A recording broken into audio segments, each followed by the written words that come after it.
So what do you think your younger self would have wanted to know how you became now? Oh, well, so my younger self wanted to be an actor. I wanted to be a triple threat on Broadway. And my mom goes, that's really hard. And so I went into politics. Go figure that one. But I think, and now I'm involved in the community theater and I play at open mic nights and I jam with some friends. So all the things like, don't worry about you not having a profession in the creative arts, which is something you love. It fuels you now. You will have an opportunity to express that and experience that, even though you didn't go into that line of. That was a good question, Nick. Do you do this for a living?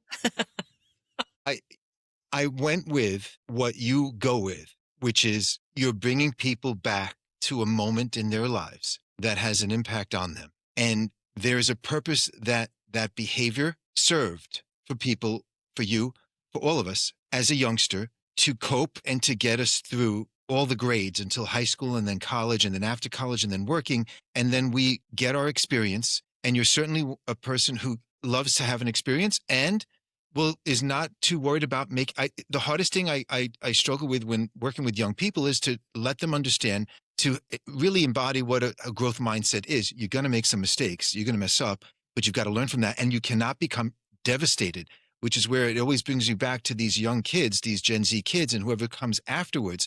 They are devastated where they over exaggerate, they catastrophize things that have gone on in their lives, which doesn't need to happen.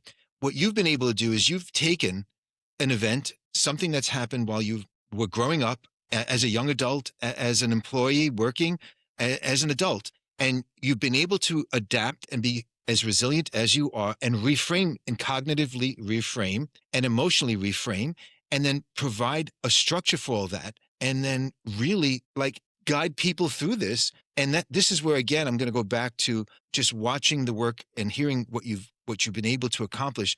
It's just extraordinary. And I want to thank you for the quality of the thinking that you've brought to this conversation today, because what's going to stay with me, and I suspect what will stay with a lot of the listeners, is the fundamental reframe that you've offered.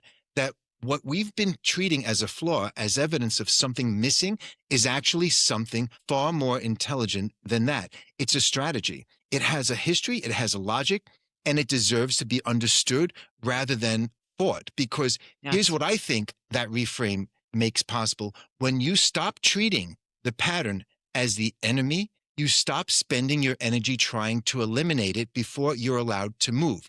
You stop Yes. waiting to feel ready. You stop Yes. outsourcing to the absence of discomfort and you start doing something much harder and much more honest. You start learning to lead from exactly where you are with exactly what's present without needing it to look different than it does. That is not a small ask, but it's the right one. What I also want to acknowledge is the courage you embedded in what you modeled throughout your life, really letting the pattern be visible rather than contained, because everything in us, when we're activated, wants to make it look like it isn't happening. There's a denial factor. And you made the other choice and something opened up because of it. And that's leadership, not in spite of the vulnerability, through it. For everyone listening, if something specific that they are learning from you, it just has a greater level of impact because you're presenting it and you're living proof of it. So I just want to thank you Thank you. for all that you've Thank you for mentioned. saying all that. And it made me think of 2 points. One is for those Gen Z listeners and for those Gen Z that you are working with, people quite honestly won't remember what happened that had you fail. What they're always going to remember is how you dealt with it. Did you spiral, go inward, or did you ask for support?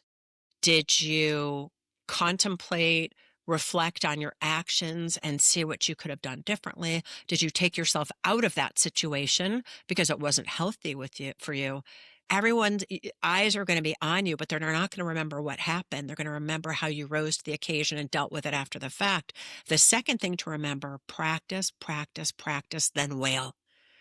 It takes so much practice. It's not as if you're going to see one pattern and then bye-bye, see you.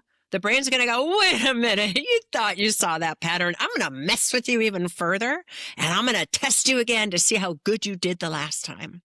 So if we can keep in perspective that the moment we discern something, the moment we identify something, the moment we unpack something and ask ourselves, okay, next time, how would I deal with this? How would I want to show up? The universe is going to go, well, let's practice that one. Always, always, always remember we're human and we're practicing. We're not machines. We're not AI. We're not robots.